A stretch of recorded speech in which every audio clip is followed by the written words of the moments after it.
Okay, I want to very quickly talk a little bit about three business models in the salon world so you can adequately understand what we are doing at Lark. By far, the most popular business model that you are familiar with is a commission salon.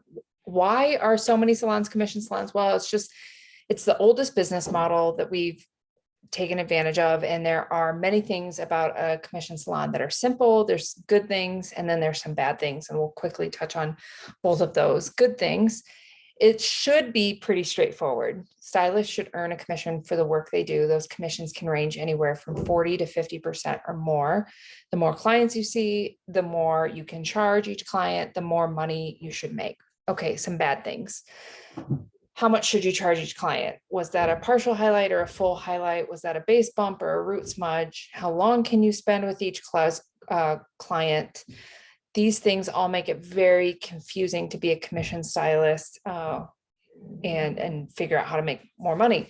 Full disclosure, up until very recently, we at Lark also had a lot of those challenges. And what we found was that the stylist brain was absolutely working overtime during each appointment. So you're trying to support your client emotionally while you decipher what they want versus what you can actually do for them. And then you're formulating. So now you're 2.5, 3 hours in, and you're trying to figure out how to price all of this work you just did, the partial, the highlight, the toner, the base bump, the gloss, the everything. And what did I originally quote this? And by then your brain is just absolutely fried. It's exhausting. But that's not even the worst part about a commission salon. The worst part, in my opinion, is that as a commission stylist, you're really taking on as much risk as the salon owner. And this is good and bad. So the good part is when you have weeks where you're just full, you make really good money. Maybe it's not always clear. Did you make the right money? Did, that whole mess. And then you have bad weeks. And that's where salon owners historically kind of go, bad week, sucks to be you. So I'm really oversimplifying it, but that's a quick overview of a typical commission salon. Let's push pause on that. Next, I'm going to cover rental, both chair rental, booth rental, or suite rental. These are all the same things. Within a rental situation, you don't have a boss, you have a landlord. And we can touch base quickly on if you end up in a situation where you are in a rental situation, but you have a boss, that's actually illegal, but we won't go into that a ton. I'm going to use these three terms interchangeably.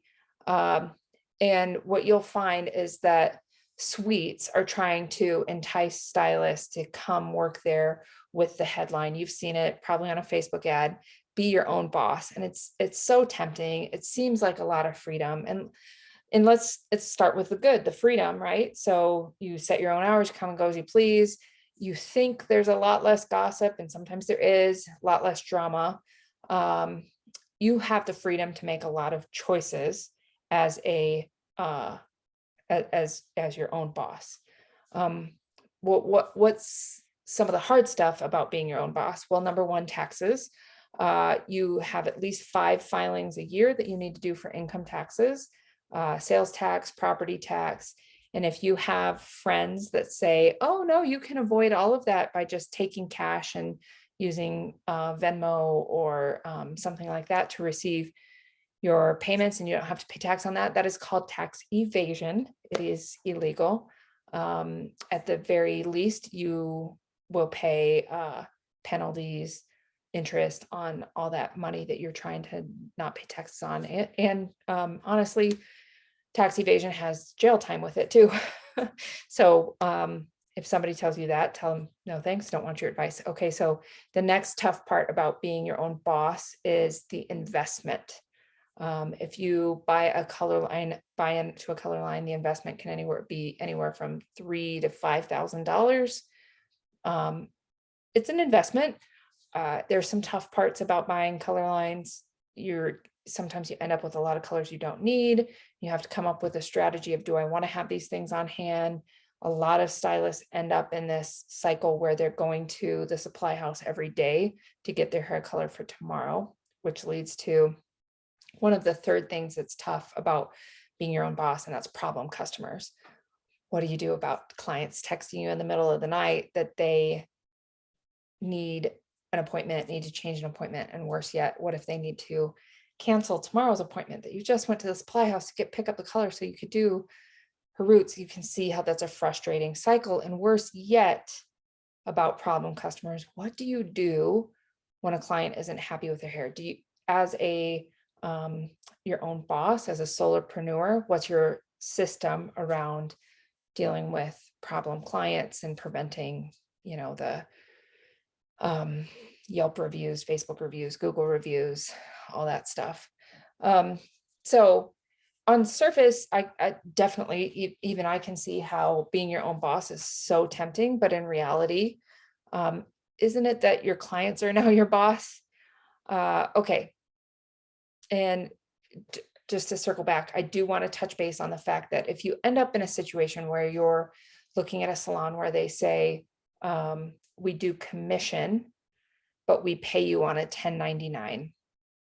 A 1099 is what you pay a contractor, and that's illegal. You're either an employee or you're a renter. There's not this middle ground of commission that's paid on 1099. That's illegal in our industry. Okay. So, and if somebody tells you that, just run the other way. They don't know how to run their business. Okay. Now let's talk about the third business model. I like to call this the future of salons and Lark's business model. We absolutely value working as a team. We have very high expectations for each one of our team members. And because of that, we have a totally different pricing structure and a totally different pay structure that's also known as a compensation structure. So our pricing is really simple. We charge by the hour.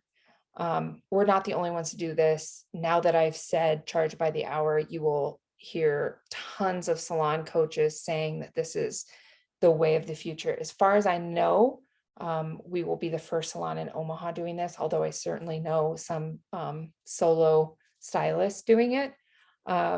So this is how it works. If you have a client in your chair for 3 hours and your billable rate is, let's say, $100, $300. No upcharges for color, for Olaplex, and that's all inclusive of tips as well. So what does that mean for pay and compensation? I wanted to get back to something else.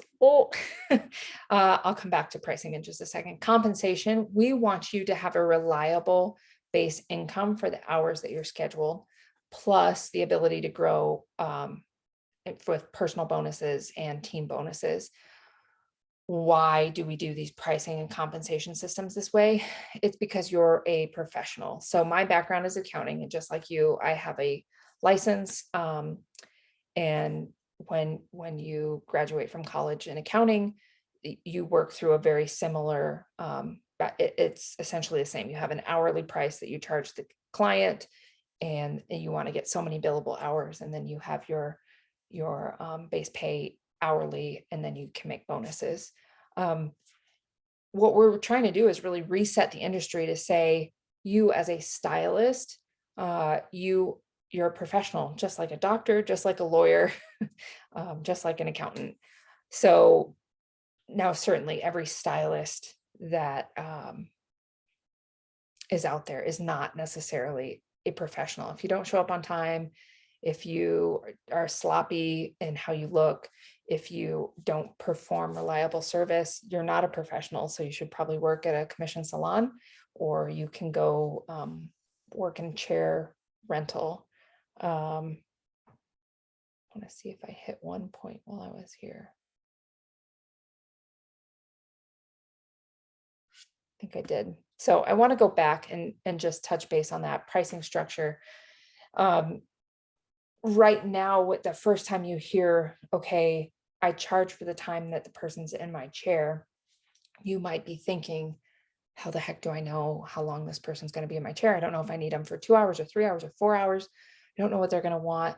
We have systems for all of that. We will train you how to quote somebody and say, I'm going to need you for this amount of time. You will get good enough at doing hair where you know exactly this is how long I can apply lightener or color. And then this is what the rest of my appointment looks like. Once you make the switch to hourly pricing, it's so straightforward and simple. You won't want to go back. So those are the three systems.